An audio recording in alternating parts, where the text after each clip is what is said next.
कि अनुवाद भी ज़्यादा नहीं हुआ तो ज़्यादा लोगों तक वो बात नहीं पहुंची कि डोगरी भी एक भाषा है, इसमें भी साहित्य लिखा जा रहा है, इसे भी पढ़ना ज़रूरी है। मैं आपसे सहमत हूँ। पद्मा सचदेव की पुस्तकों का हिंदी में अनुवाद हुआ तो पद्मा सचदेव को पूरे राष्ट्र में, देश में मान्यता मिली। बेदराही की भी डोगरी पुस्तकों का हिंदी में अनुवाद हुआ तो बेदराही को भी मान्यता मिली। जितने भी उच्च कोटि का साहित्य है उसका अनुवाद होना बहुत ही अनिवार्य है। मित्र भी नहीं थे, अपरिचित थे। वो मुझे कहने लगे आप कहाँ रहेंगे रात को। मैंने कहा बंगले में है, वहाँ सेना रहती है, वहाँ तो आपको स्थान नहीं मिलेगा। तो मैंने कहा देख लेता हूँ बस स्टैंड पर कहीं। कहने नहीं आप हमारे घर चलो। उनका नाम जी.ए. मीर था। बहुत बड़े विद्वान थे, पूरे क्षेत्र के इतिहास के बारे में वो जानकारी रखते थे। जब मैं उनके घर गया तो उनके मोहल्ले में 15-20 जो कॉलेज में पढ़ रहे विद्यार्थी थे, लड़के थे, लड़कियां थीं, वो मेरे पास आ गए और आकर के उन्होंने अपना बताना शुरू कर दिया।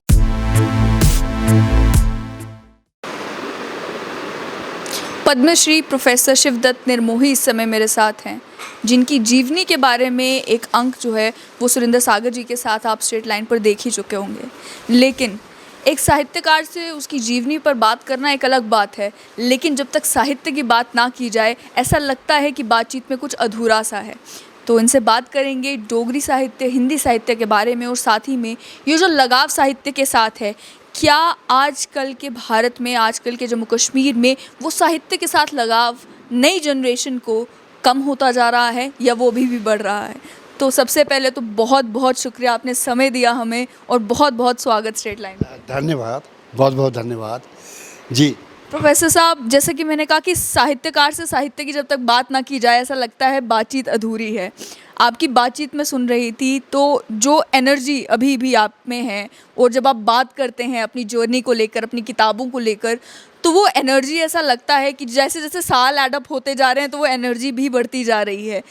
ऐसा होता है कि जब आप एक एज पर पहुंच जाते हैं उसके बाद आपको समय मिल जाता है कि वो जो दिली ख्वाहिश होती है कि मुझे ज़िंदगी में ये ज़रूर करना है, जब आप संसार के उन मोह माया से और बाकी सब कामकाज से छूट जाते हैं तो तब आपको समय मिल जाता है उस पर फोकस करने।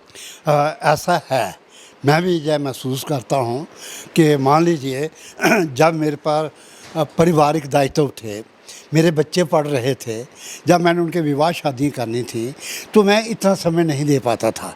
मुझे ये लगता था कि मेरे लिए बहुत आवश्यक है कि मैं बच्चे की पढ़ाई की व्यवस्था करूं, मैं बच्चों को अच्छे स्कूलों में भेजूं, उनकी पढ़ाई की व्यवस्था करूं। तो उसके साथ जो समय बचता था तो मैं साहित्य में निकाल पाता था। पहला ध्यान जो था वो बच्चों की तरफ था, बाद में दूसरा ध्यान जो था वो सृजन की तरफ था, लेखन की तरफ था। लेकिन जब बच्चे अपने अपने स्थानों पर इस्टेब्लिश हो गए, नौकरी करने लग पड़े, तो मुझे ये लगने लगा कि मैं अब पारिवारिक दायित्वों से मुक्त हूँ। तो इसलिए मैं परिवार से थोड़ा सा हट करके इधर उधमपुर में आ गया और मुझे ये लगने लगा कि जो मेरा शेष जीवन है उसको मैं साहित्य साधना के लिए दूंगा। मैं पूरा समय जो है वो लिखने पढ़ने में दूंगा। जो शोध मैंने किया है, जो मैंने कार्य किया है, उसको मैं लिपिबद्ध करूंगा, उसको मैं प्रकाशित करूंगा, उसको मैं अपने पाठकों के आगे, शोधकर्ताओं के आगे रखूंगा। ऐसा भाव आता है। मान लो कि जब मैं विद्यार्थी था या अध्यापक था तो तब क्या था कि कविताएं मैं लिखता था, लेकिन कविताएं कितनी लिखता था, महीने में 1-2 कविता। और कविता भी कैसी होती थी कि युगीन होती थी, युग के अनुसार, किसकी धरती किसका धन, कौन अधिकारी जिसका श्रम, कौन करता है श्रमिकों का शोषण, क्या शोषक है धनी वर्गन। इस तरह की कविताएं होती थी। उसमें एक तरह का नारेबाजी होती थी कि पूंजीवाद का विरोध करना, किसानों के साथ हमदर्दी दिखाना, मजदूरों के साथ हमदर्दी दिखाना। तो वो हम उस समय एक विशेष बात से जुड़े हुए थे। लेकिन बाद में जब हम आगे बढ़ते गए, कहानियाँ भी लिखता था तो साल में 1-2 कहानी लिख दी। जैसे प्रायश्चित कहानी लिखी तो वो मेरी कहानी जो थी वो शिक्षा विभाग में मुझे उसमें द्वितीय पुरस्कार मिला। तो मैं बहुत ही प्रसन्न हुआ कि मुझे पुरस्कार मिला है। इसी तरह से मैंने निबंध लिखा, महाराज गुलाब सिंह की उपलब्धियाँ, तो मुझे प्रथम पुरस्कार मिला। तो मैं बहुत प्रसन्न हुआ। यानी हुआ ये कि 4-5 साल में मैंने 4-5 कहानियाँ लिखी या 3-4 निबंध लिखे, 8-10 कविताएँ लिखी। इससे अधिक मेरी कोई उपलब्धि नहीं थी। लेकिन जैसे जैसे मैं आगे बढ़ता गया, मुझे ये जो विद्वान लोग थे उनके मैं संपर्क में आता गया, और विशेष रूप से भारत के जो विद्वान थे, और ये मुझे लगने लगा कि जितना भी मेरा ये बौद्धिक विकास हुआ है, ये कॉलेज में आने के बाद हुआ है। वैसे साहब, क्या आप मानते हैं कि जब तक तजुर्बा ना हो तब तक लिखावट जो है वो उतनी रिफाइंड नहीं होती, वो उतनी खूबसूरत नहीं होती, या उसमें उतना वज़न नहीं आता जितना जो जब पाठक पढ़े तो उसको लगे कि जिस व्यक्ति ने लिखा है उसने अपना दिल निचोड़ के लिख दिया है? ये मैं आपसे बिल्कुल सहमत हूँ। मान लीजिए कि मैंने किले ढूंढे, मैंने ये मार्ग बताया कि मैं किस मार्ग से, किन जंगलों से होता हुआ वहाँ ऊपर पहुँचा, वहाँ मुझे क्या क्या कठिनाइयाँ आई। जब मैं शिखर पर पहुँच गया, मंदिर पर पहुँच गया, या किले पर पहुँच गया, या दुर्ग पर पहुँच गया, वहाँ मुझे दिखाई क्या दिया। जब मैं किले के ऊपर था तो मुझे पाकिस्तान का कौन सा भाग दिखाई दे रहा था, रास्ते में नदी कौन सी आई, मैंने पशु कौन कौन से देखे, लोग कौन कौन से देखे, लोगों के घर कैसे कैसे देखे। इससे क्या था, एक यथार्थ का बोध होता है। पाठक को भी लगता है कि ये व्यक्ति इसने घर में बैठ कर के लेख नहीं लिखा है, इतिहास नहीं लिखा है, ये यथार्थ में वहाँ पर गया है, इसको व्यक्तिगत अनुभव वहाँ पर हुए हैं, और उससे क्या होता है, उसको बहुत सुखानुभूति होती है, उसको आनंद आता है इस तरह की रचनाओं को पढ़ करके। वैसे साहब, यात्राओं के ऊपर आपने बहुत सारे लिखा है, जहाँ जहाँ पर आप गए आपने उस सब का वर्णन अपनी किताबों में किया है। अक्सर आप कोई किला ढूंढने कहीं जाते हैं या किसी जगह का कल्चर समझने के लिए उधर जब जाते हैं, तो कई बार आपको जो लोग मिलते हैं उन लोगों को खुद उस इतिहास के बारे में या खुद उस कल्चर के बारे में ज़्यादा पता नहीं होता। लेकिन ये कैसे मुमकिन हो पाया कि आप जहाँ पर गए, जब आपने रिसर्च की अपनी किताबों के लिए, तो आपको वो लोग भी मिले, वो पूरा एटमॉस्फेयर भी मिला, और ये पता भी चला कि इस जगह पर अगर ये कल्चर है, ये भाषा बोली जाती है, या ये किला है, तो इसका इतिहास क्या है, इसका रेलेवेंस क्या है, और फिर आपने वो सारी चीज़ें जो हैं वो अपनी किताबों में लिखी? इसके लिए मैं ये कहूँगा कि मैंने 5 साल गवर्नमेंट कॉलेज ऑफ एजुकेशन में नौकरी की। तो वहाँ क्या था कि पूरे जम्मू प्रांत के शिक्षक जो थे वो वहाँ पर प्रशिक्षण लेने आते थे। उनको मैंने अपने संपर्क में ले लिया कि ये गूल का है, ये बनहाल का है, ये पाउडर का है, ये रजौरी का है, ये पुंछ का है। तो मैंने उनसे पहले ये जानने का प्रयास किया कि वहाँ कौन कौन सी प्रजातियाँ रहती हैं, वहाँ देखने योग्य कौन कौन के स्थान हैं, वहाँ के लोगों के आस्था के केंद्र कौन से हैं, विश्वास के केंद्र कौन कौन से हैं, जीवन शैली कैसी है। ये पहले मुझे उनसे जानकारी प्राप्त थी। फिर उसके बाद जब मैं शोध करने निकला तो मुझे इतनी दिक्कत नहीं आई। मुझे कुछ ऐसा लगा कि मान लो कि मैं थन्ना मंडी में था, थन्ना मंडी में रात पड़ गई, मैंने प्रयास किया कि मैं राजौरी आता हूँ, मैं राजौरी नहीं पहुँच पाया, बस जो थी वो चली गई थी। अब मेरे लिए कठिनाई क्या थी कि मैं वहाँ कहाँ रहूँ। तो वहाँ पर एक मुझे मित्र मिल गए, मित्र भी नहीं थे, अपरिचित थे। वो मुझे कहने लगे आप कहाँ रहेंगे रात को। मैंने कहा बंगले में है, वहाँ सेना रहती है, वहाँ तो आपको स्थान नहीं मिलेगा। तो मैंने कहा देख लेता हूँ बस स्टैंड पर कहीं। कहने नहीं आप हमारे घर चलो। उनका नाम जी.ए. मीर था, बहुत बड़े विद्वान थे, पूरे क्षेत्र के इतिहास के बारे में वो जानकारी रखते थे। जब मैं उनके घर गया तो उनके मोहल्ले में 15-20 जो कॉलेज में पढ़ रहे विद्यार्थी थे, लड़के थे, लड़कियां थीं, वो मेरे पास आ गए और आकर के उन्होंने अपना बताना शुरू कर दिया। जी.ए. मीर ने मुझे पूरे का पूरा वहाँ पर इतिहास बतलाया, और इतिहास भी ऐसा रोमांचक था कि थन्ना मंडी में कई ऐतिहासिक घटनाएँ हुई थी। उसने मुझे वहाँ की सराय दिखाई और वो स्थान भी दिखाया कि वहाँ पर क्या था कि नूरजहाँ की के साथ उसकी एक दासी आई थी। तो वहाँ का एक सामंत था, और सामंत कहाँ का था, राजधानी का। राजधानी कहाँ है कि थन्ना मंडी से ऊपर है। उस सामंत ने उनकी बहुत सेवा की, और जहांगीर जब उससे प्रसन्न हुआ उसने कहा कि मांगो, क्या मांगते हो। उसने कहा आपकी दासी से मैं प्यार करता हूँ, तो आप अपनी दासी मुझे दे दीजिए। दासी उससे प्यार करती थी। 3-4 दिन के बाद लेकिन नूरजहाँ गुस्से में आ गई। उसने अपने सैनिकों को इशारा किया, सैनिकों ने उसकी गर्दन काट दी। तो वहाँ ये जो लोकगीत थे या लोक गाथाएँ थी, उनके अधूरे प्रणय की उन्होंने भी मुझको झनकोर करके रख दिया। अगर नूरी शाम का इलाका देखा तो मैं कुछ मुझे ऐसा लगने लगा कि जैसे कि मैं मुग़ल काल में पहुंच गया हूं। अगर मैं वहां पर पुंछ में गया तो मुझे ये लगने लगा कि मैं राजतरंगिणी का वो दृश्य देख रहा हूँ जो मैंने राजतरंगिणी में वहाँ के राजों के विषय में पढ़ा था, नदियों के विषय में पढ़ा था। ये पहले तो ये था कि मैंने दर्जनों पुस्तकें पढ़ी थी उस क्षेत्र के बारे में। फिर मुझे लगा था मैंने कहाँ जाना है, किस स्थान पर जाना है, रुकना कहाँ है। कई बार मेरी पत्नी भी साथ होती थी। हम अक्सर मुसलमानों के घरों में रहे और उनका खाना भी खाया, लेकिन ये झिझक नहीं रही कि ये कोई दूसरे हैं। मुझे यही लगता था ये मेरे अपने हैं। मैं उनके पास जाता था, स्नेह के साथ, प्यार के साथ वो मुझे बुलाते थे। कई बार ऐसा भी हुआ कि एक स्थान था कलशियाँ। कलशियाँ में एक पुराना मंदिर था, तो मुझे ये लगने लगा कि वहाँ कोई ना कोई बौद्ध स्तूप हो सकता है, लेकिन वो सेना के अधिकार में था। पहले तो मैं रजौरी के डीसी साहब के पास गया, उनसे मैंने आज्ञा पत्र लिया, परमिशन ली। वो परमिशन लेकर के मैं आर्मी कैंप में गया, उनको मैंने परमिशन दिखाई कि मैं लेखक हूँ, मैं कलशियाँ का मंदिर देखना चाहता हूँ। फिर उसके बाद 5 सैनिक जो थे वो मुझे चढ़ाई चढ़ा करके उस मंदिर को दिखाने के लिए ले गए। वहाँ पर मैंने देखा कि धर्म चक्र तो बना हुआ था। धर्म चक्र में 24 ईराएँ होती हैं, लेकिन वहाँ ईराएँ थी 18 थी। तो मैं भी संशय में पड़ गया, क्या इसको हम बौद्ध विहार माने हैं, प्रतिष्ठान माने या नहीं माने। लेकिन फिर भी मुझे लगने लगा वहाँ कुछ ऐसे चिन्ह थे, वातावरण ऐसा था, ऐसा लगता था ह्यूमन सांग ने जिस स्थान का वर्णन किया है वो यही स्थान हो सकता है। इसी तरह से मैं चलता जाता था, देखता जाता था। मुझे वहाँ का भूगोल जो था वो मुखरित रूप से दिखाई देता था।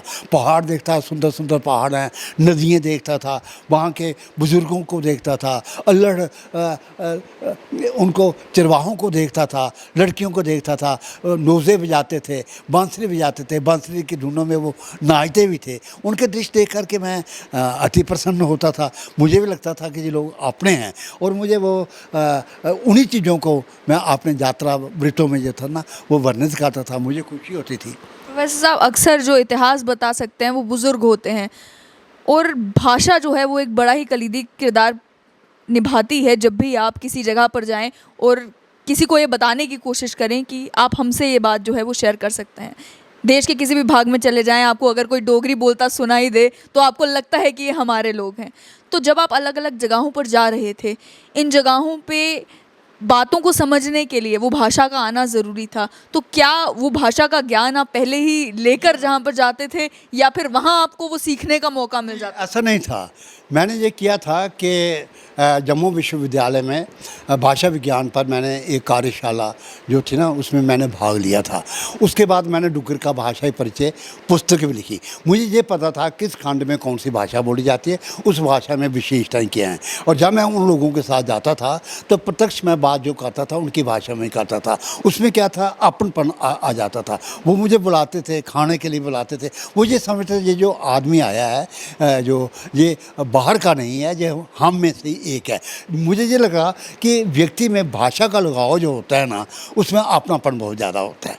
कई भाषाएं ऐसी ही थी कि जिनको मैं नहीं समझ पाता था, जैसे भोट भाषा है, ये लद्दाखी भाषा है। तो जब मैं पाडर में था तो भोट भाषा समझने में मुझे दिक्कत आती थी। तो तब मैंने अपने मित्र अपने साथ रखे थे, उनके साथ मैं जब बात करता था तो वो मुझे या तो अनुवाद करके सुना देते थे, या वो टूटी फूटी हिंदी या उर्दू बोलते थे, उसको मैं समझ लेता था। अनुवाद की क्योंकि बात आई, प्रोफेसर साहब, डोगरी में जो साहित्य लिखा गया है उसके पाठक जो हैं वो अब धीरे धीरे कम होते जा रहे हैं। हालांकि अभी भी साहित्य लिखा जा रहा है, उस पर भी आएंगे, लेकिन क्या आप मानते हैं कि अलग अलग भाषाओं का जब तक अनुवाद ना हो अन्य भाषाओं में, हिंदी में या अंग्रेज़ी में, तब तक वो जो लेखक चाहता है कि मेरी ये जो बात है या मेरी जो कहानी है या जो मेरे लिखे हुए ये पत्र हैं ये ज़्यादा से ज़्यादा लोगों तक पहुँचे, वो तब तक पहुँच नहीं पाते। आज अंग्रेज़ी का अगर ज़माना है तो रशिया की कोई किताब है, जापान की कोई किताब है, देश के किसी भी विदेश की कोई भी किताब है, वो उसका अनुवाद आपको अंग्रेज़ी में मिल जाएगा और उसे जम्मू कश्मीर हो या भारत का कोई भी कोना हो, वहाँ पर व्यक्ति बैठकर पढ़ सकता है और उसे एक क्यूरियोसिटी भी जागती है कि वो ओरिजिनल कौन सी भाषा रही होगी जिसमें इस व्यक्ति ने किताब लिखी होगी। क्या आप मानते हैं कि डोगरी भाषा की एक ये भी साहित्य की ये भी कमी रह गई कि अनुवाद भी ज़्यादा नहीं हुआ तो ज़्यादा लोगों तक वो बात नहीं पहुंची कि डोगरी भी एक भाषा है, इसमें भी साहित्य लिखा जा रहा है, इसे भी पढ़ना ज़रूरी है? मैं आपसे सहमत हूँ। पद्मा सचदेव की पुस्तकों का हिंदी में अनुवाद हुआ तो पद्मा सचदेव को पूरे राष्ट्र में, देश में मान्यता मिली। बेदराही की भी डोगरी पुस्तकों का हिंदी में अनुवाद हुआ तो बेदराही को भी मान्यता मिली। जितने भी उच्च कोटि का साहित्य है उसका अनुवाद होना बहुत ही अनिवार्य है ताकि पूरा देश जो है ना उनको पढ़े।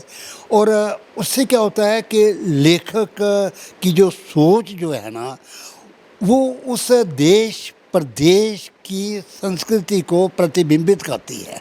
तो वहाँ के लोगों को उनका साहित्य पढ़ करके वहाँ के प्रदेश का एक सांस्कृतिक बिंब जो है ना वो बनता है। इससे उनको भी प्रसन्नता होती है और वो प्रसन्नता के साथ उनका साहित्य पढ़ता है। उनको भी ये लगता है कि हमारे रीति रिवाज कुछ और हैं, इनके कुछ और हैं, कहाँ तक हम मिलते हैं, कहाँ तक नहीं मिलते हैं। मान लो कि मैं रणकच्छ में गया था। जब मैं रणकच्छ में गया तो वहाँ पर मैंने ये देखा कि हमारे डोगरों की बहुत सी प्रथाएं जो थीं वो वहाँ पर भी थी, कच्छ में भी। हमारे इधर पाड़ा प्रथा है, वहाँ हठाद्रोही हैं। हठाद्रोही क्या करते थे कि जब कोई राजा अत्याचार करता था तो व्यक्ति जो ब्राह्मण होते थे वो पाड़ा पर बैठ जाते थे। वो राजा को कहते थे अत्याचार बंद करो नहीं तो हम आत्मदाह कर लेंगे। ये जम्मू में भी होता था और यही प्रथा जो थी ये वहाँ पर भी मैंने देखी, कच्छ में भी देखी। तो मुझे लगने लगा कि कहीं ना कहीं इनका मूल आधार राष्ट्रीय स्तर पर रहा होगा। जो प्रथा जम्मू में है वही प्रथा रणकच्छ में है और हठाग्राही से सत्याग्रही शव जो था महात्मा गांधी ने लिया। तो यानी कि अहिंसात्मक ढंग से आपने उसको झुकाना है, अत्याचारी को झुकाना है, उसको मजबूर करना है कि अत्याचार करना बंद कर दो, हैं नहीं तो हम आत्मदाह कर लेंगे। इससे उसको भी गिलानी, सीधा रास्ता निकालने के लिए ये तरीके थे। मुझे भी लगने लगा कि ये जो रीति रिवाज होते हैं, रस्में होती हैं हर देश और प्रदेश की, वो प्रभावित करती हैं वहाँ की संस्कृति को। प्रोफेसर साहब, इस समय क्या मानेंगे, क्या ये जो नई जनरेशन है ये साहित्य के अभी भी उतने ही करीब है जितना करीब एक व्यक्ति को होना चाहिए अगर वो समझना चाहता है अपने देश के ही लोगों को, अगर वो समझना चाहता है दुनिया को? या अब धीरे धीरे जो मेरी जनरेशन के लोग हैं, नई जनरेशन के लोग हैं, वो साहित्य से कटते जा रहे हैं? बिल्कुल करते जा रहे हैं। अब जो नया दृष्टिकोण आ गया ना वो भौतिकवादी है। बच्चे का उद्देश्य है मुझे मैं आईएएस अफसर बनूं, मैं आईपीएस अफसर बनूं, मैं उच्च अधिकारी बनूं, या मैं पूंजीपति बनूं, मैं उद्योगपति बनूं। वो पैसे की तरफ जा रहा है। साहित्य की तरफ वही आता है जिसके हृदय में जो है ना ये कुछ सरसता हो, विशालता हो, उपकार की भावना हो, कुछ करने की भावना हो, कुछ त्याग की भावना हो। साहित्य जो है ना ये त्याग का प्रतीक है। भौतिकवाद ग्रहण करता है, लेता है, और साहित्य जो है ना वो देता है। आज की पीढ़ी लेना चाहती है, देना नहीं चाहती है, इसलिए इन दोनों में बहुत बड़ा अंतर आ गया है।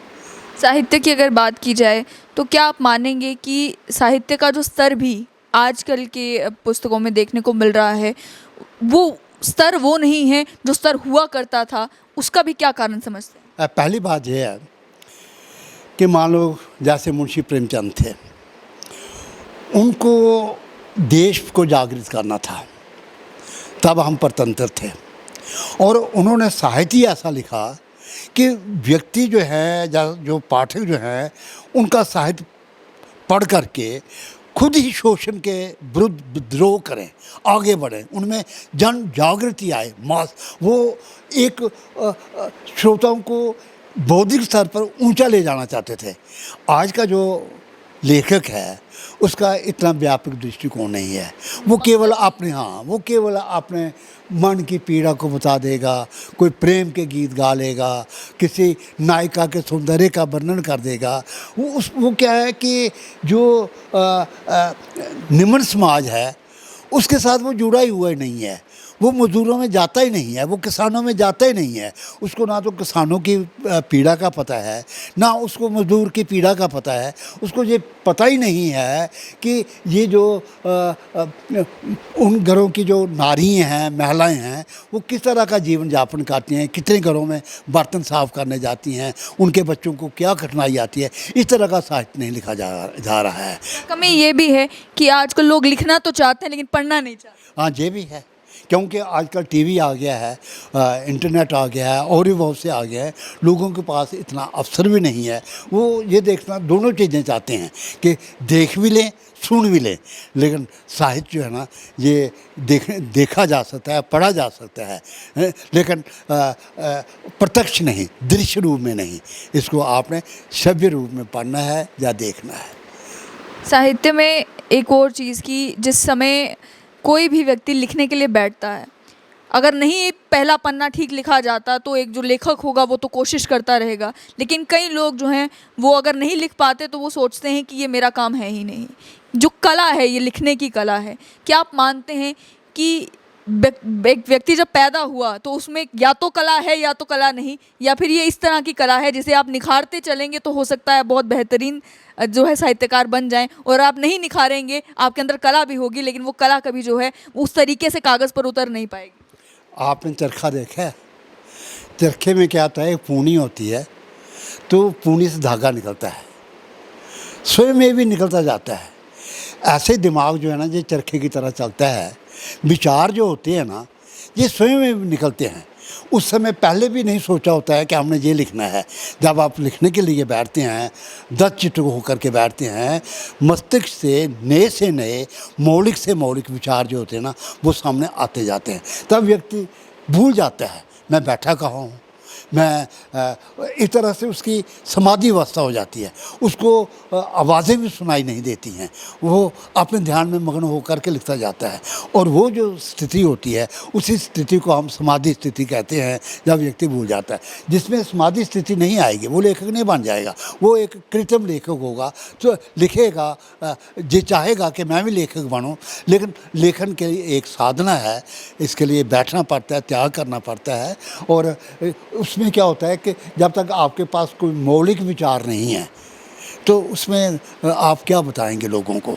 घिसे पिटे विचार बताएंगे, उनको कौन सुनेगा? जिनके आपकी पुस्तक में नई चीज़ होनी चाहिए, नया विचार होना चाहिए, तो लोग आपको स्वीकार करेंगे। अगर आपके पास कोई नया विचार ही नहीं है, घिसे पिटे विचार है, तो पाठक क्यों पढ़ेंगे? नहीं पढ़ेंगे। सब बातचीत कितनी ज़रूरी है कि दो साहित्यकार जब साथ बैठते हैं तो बातचीत में वो अपने इलाके की भी बात करेंगे, देश भर की भी बात करेंगे, विदेश की भी बात करेंगे, अलग अलग समाज की जो परिस्थितियां हैं उनको लेकर भी बात करेंगे, राजनीति की भी बात करेंगे। क्या इस समय जो वो ये बातचीत का कल्चर भी धीरे धीरे स्मार्टफोन की वजह से कम होता जा रहा है, उसका भी असर है कि वो साहित्य के ऊपर भी उसका डायरेक्ट जो है वो इम्पैक्ट पड़ रहा है? हाँ, जैसे चौपालें पहले लगती थी ना, लोग गांव में एक जगह पर इकट्ठे होते थे, बातचीत करते थे, एक दूसरे से संवाद होता था, मोहल्ले में संवाद होता था। वो आज का समाज जो है ना, वो संवादहीन हो गया है। जो कुछ भी हो रहा है वो अपने घर में ही हो रहा है। घर के भी व्यक्ति जो है ना, वो एक दूसरे से कटे कटे हैं। पति अपने कमरे में है, पत्नी अपने कमरे में है, बेटा अपने कमरे में है, बहू अपने कमरे में है, बेटी अपने कमरे में। जिस तरह से पहले पारिवारिक एक तरह से घनिष्ठता थी, वो घनिष्ठता अब देखने में नहीं आती है। एक होते हुए, एक घर होते हुए भी हम अलग अलग कोनों में बंटे हुए। इस समय भी आप किसी किताब पर काम कर रहे हैं? जी, मेरे पास बहुत सा काम करने के लिए कई शोध पर लेखन है कि अभी अभी जो मैंने काम किया वो ज़िला उधमपुर जो है, इसकी संस्कृति और विरासत पर मैंने किया है। एक पुस्तक मैंने जहाँ की जो संत परंपरा है वो मैंने अभी अभी काम किया है, प्रकाशक को दी है छपने के लिए। एक पुस्तक जो है वो मैं जम्मू की जो संगीत कला है उस पर मैंने लिखी है। इसके दो रूप है, एक है डुग्गर का लोक संगीत, एक है डुग्गर के संगीतकार। इस पर मैं काम जो है ना ये कर रहा हूँ। इसके अतिरिक्त मैं डुग्गर के शिलालेखों पर काम कर रहा हूँ। मैं रामबन एक हमारा ये डिस्ट्रिक्ट है उस पर अभी काम नहीं हुआ है। कुछ ऐसे अछूते क्षेत्र हैं जैसे डुगर का सिराज है, डुगर का पाउडर है, डुगर का ये पोगल परिस्थान है, इस पर कोई काम नहीं हुआ है। ऐसे ही रियासी जनपद पर कोई काम नहीं हुआ है। तो बहुत सा काम है करने को। मैं एक एक विषय उठाता जाता हूँ, तो प्रयास कर रहा हूँ कि उनको मैं लिपिबद्ध करूँ। प्रोफेसर साहब, क्या आप मानते हैं कि डुग्गर प्रदेश के लोगों को उतना लगाव, उतना प्यार अपनी संस्कृति, अपनी भाषा के साथ है जितना भारत में अन्य भागों में है? क्योंकि आपने तो भारत में अलग अलग जगह पर आप गए हैं, वहाँ के आपने कल्चर को समझा है, वहाँ के लोगों से बातचीत की है। क्या जब आप जम्मू कश्मीर में लोगों से बातचीत करते हैं उस हद तक लगाव आपको नज़र आता है, या फिर ऐसा लगता है कि यहाँ पर लोग अपनी जड़ों से जो है वो ज़रा कटे कटे से हैं? पहले नहीं लगता था। पहले यही लगता था कि हमारी जो परंपराएं हैं वो जीवित हैं। विवाह में, शादियों में, मेरी बहन का विवाह हुआ तो 6 महीने पहले लोग घरों में आना शुरू हो गए थे। कोई डूने लगाता था, कोई पत्थर लगाता था, कोई ये काम करता था। लेकिन अब वो बातें नहीं रही हैं। अब जो नई पीढ़ी है वो मैरिज ब्यूरो में जाती हैं या संबंधों का रिश्ता टूट रहा है। वो वैसी परंपराएं हमारी नहीं रही हैं। पहले एक परिवार इकट्ठा रहता था, आज परिवार जो है ना वो विखंडित हो रहे हैं। सास बहू इकट्ठी नहीं रहना चाहती हैं। ये स्थिति मैंने पूरे भारत में देखी है। अलगाव जो है ना वो भाव जो है ना वो आ रहा है। परिवार विखंडित हो रहे हैं। जैसे हमारे एक सामूहिक समाज की जो भावना थी वो नहीं रही, और समाज जो है ना वो धीरे धीरे संकुचित होता जा रहा है। वो जो संगष्टवम संबद्धवम संभो मुनांति जानताम यथा पूर्वे संजाना न उपासते। आओ हम इकट्ठे चलें, इकट्ठे काम करें, इकट्ठे सोचें, हमारा ध्येय इकट्ठे हो, वो नहीं है। अब हमारा जो है ना अलग अलग हो गया है। मैं सिर्फ अपने लिए सोचता हूँ, मैं पूरे गांव के लिए नहीं सोचता हूँ। पहले ऐसा होता था कि पूरा एक व्यक्ति था ना वो पूरे गांव को के लिए सोचता था, पूरा गांव पूरे देश के लिए सोचता था। अब विसंगतियाँ आ रही हैं, ऐसा मुझे भी लगता है। प्रोफेसर साहब, कई बार दुख होता है कि आपने अपनी कलम के ज़रिए बड़ी कोशिश की कि ये जो डोगरा इतिहास है, डोगरा कल्चर है, इसको आप कागज़ पे उतार के साहित्य के ज़रिए देश विदेश तक पहुंचाएं, लोगों को बताएं कि ये हमारा डोगरा कल्चर है, ये हमारा डोगरा हिस्ट्री है, ये हमारा जम्मू कश्मीर है। लेकिन आज जब आप जम्मू कश्मीर में ही देखते हैं तो जम्मू कश्मीर में ही जो डोगरे हैं, जो यंग बच्चे हैं, उन्हें आप डोगरी कम बोलते से देखते हैं। जैसे मैं डोगरी ठीक तरीके से नहीं बोल पाती हूँ। उन्हें डोगरी संगीत की ओर ज़्यादा आकर्षित नहीं देखते, डोगरा साहित्य की ओर ज़्यादा आकर्षित नहीं देखते, डोगरा जो संस्कृति है उसके बारे में ज़्यादा जानकारी नहीं है, डोगरा जो इतिहास है उसको लेकर ज़्यादा ना जानकारी है, ना वो ललक है कि हम डोगरा इतिहास के बारे में जानें। तो कई बार दुख होता है कि जो पूरी उम्र जो मैंने तपस्या की है, वो तपस्या के बाद जो देखने को मिलना चाहिए था कि हमारे डोगरा समाज में ही वो जो लगाव पैदा होना चाहिए था, वो तो ज़रा नज़र नहीं आ रहा। मैं सहमत हूँ। हमारा समाज जो है ना अब ये 2 वर्गों में आ गया है। एक निम्न वर्ग है, जो निम्न वर्ग है, गांव में जाएंगे, मज़दूरों की बस्तियों में जाएंगे आप, वहाँ पर आपको डोगरी सुनाई देगी। लेकिन जब आप उच्च समाज में आएंगे तो अब क्या हो गया है कि बच्चों के स्कूल भी अलग अलग हो गए हैं। एक ऐसा समाज है वो सरकारी स्कूलों में अपने बच्चों को नहीं भेजता है, उनके लिए शिक्षा संस्थान अलग है। जो निम्न समाज है उसके लिए शिक्षा संस्थान अलग है। अब जो निम्न वर्ग है उनके बच्चों के साथ उच्च वर्ग के बच्चे जो हैं वो आपस में खेलते नहीं हैं, उनमें आपस में मेल मिलाप नहीं है, आपस में संपर्क नहीं है। ये जो विभाजन हुआ है ये बहुत ही दुखदाई है। मेरे समय में ऐसा नहीं था। हम सभी बच्चे गांव के थे, अमीर का बच्चा हो, गरीब का बच्चा हो, हरिजन बच्चा हो या जनजाति का बच्चा हो, हम सभी मिल कर के खेलते थे। हाँ, और डोगरी में हम बोलते थे, सभी डोगरी में बोलते थे। अब ऐसे परिवार भी हैं, घर के स्वयं जो उनके अभिभावक हैं बच्चों के, वो उनको डोगरी बोलने से मना करते हैं कि तुम्हारी भाषा जो है वे विकृत हो रही है, तुमने डोगरी नहीं बोलनी है। तो उसमें बच्चा भी विवश है, उसको डोगरी नहीं बोलने के लिए मजबूर किया जाता है। उसको कहा जाता है या हिंदी में बोलो या अंग्रेज़ी में बोलो। उसका कारण जो है उनको ये लगता है कि डोगरी में बच्चे का भविष्य नहीं है, उसका भविष्य अंग्रेज़ी में है या हिंदी में है। कारण है। अजय कारण है। तो मार्गदर्शन थोड़ा करिए, जितने भी दर्शक आपको देख रहे हैं, जो साहित्य की ओर अपने आप को ले जाना चाहते हैं, साहित्य की ओर रुझान है, लिखना चाहते हैं, या जो चाहते हैं कि हम अपनी उस डोगरा कल्चर, उस आइडेंटिटी के साथ वापस से जुड़ जाएं। ऐसा हो सकता है। सिर्फ क्या है कि हमें प्रयास करना चाहिए, हमें लोगों तक पहुंचना चाहिए, हमें ये बताना चाहिए कि हमारे संस्कृति में गुण क्या क्या थे, और उन गुणों के साथ हम जिस तरह से सामूहिक जीवन जीते थे तो वो कितना लाभदायक था, हैं, वो कितना कितना सुखद था जब पूरा परिवार इकट्ठा रहता था। अब क्या है कि ये जो हम में जो भौतिकवादी जीवन आ गया या पश्चिमी संस्कृति आ गई है, इस पे हम बहुत कुछ खो रहे हैं, अपनों को ही खो रहे हैं। हमने अपनी संस्कृति को भी जो है ना, हमारी संस्कृति के जो गुण थे वो भी विलुप्त होना शुरू हो गए हैं। तो इसके लिए केवल मैं जो समझता हूँ हम सभी जिम्मेवार हैं इसमें। मैं भी दोषी हूँ, मेरे जो मित्र हैं वो भी दोषी हैं। जब तक कि हम स्वयं डोगरी संस्कृति के अनुरूप अपना जीवन नहीं अपनाएंगे तो केवल भाषण देंगे कि ऐसा जियो, ऐसा करो, तो वो लगता है कि वो व्यवहारिक नहीं होगा। हमें महात्मा गांधी बनना पड़ेगा कि जीवन कृत्रिम नहीं होना चाहिए, बनावटी नहीं होना चाहिए।